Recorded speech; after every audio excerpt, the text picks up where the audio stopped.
This is a classic case study in corporate loyalty.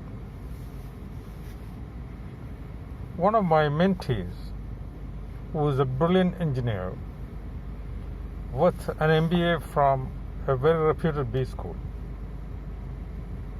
joined the company when it was in its budding stage. I'm not going to give you any names for the sake of privacy of the individual and the corporate house. I was involved with this particular corporate for nearly a decade, and during this tenure, the company grew in leaps and bounds. Due to my association with the government of India, I had to take a short break from this particular corporate association. So when I went back and reassociated after some years of break,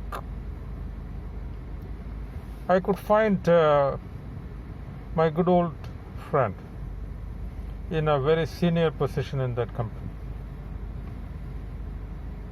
I was to some extent taken aback because many of his colleagues have taken up positions in various top-of-the-line corporate houses like Infosys, TCS in India,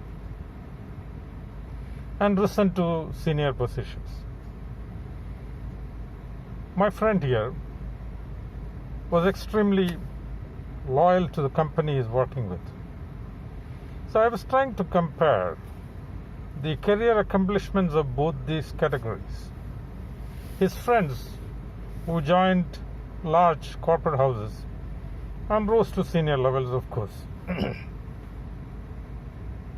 But then suddenly it struck me that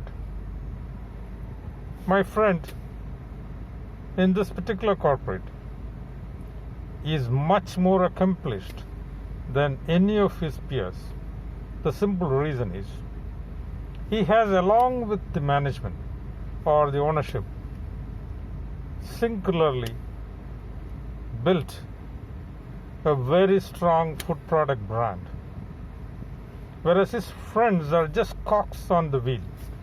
They are just part of the organization. They retire incognito with not much sense of accomplishment. When they retire, they cannot create that they have created the brand.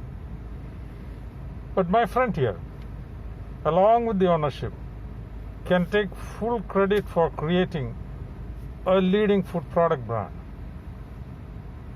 This brand, which is already a leader in India and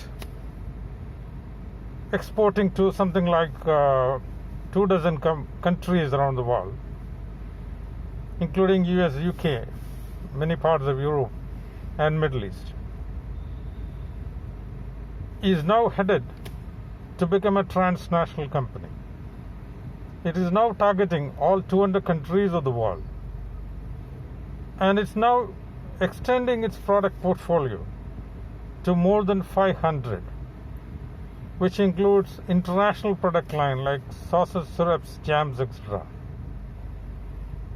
So when I evaluated both, I feel that the decision by my friend in this particular corporate was wiser, because he has built a brand, number one. Number two, the company is poised to become a transnational company.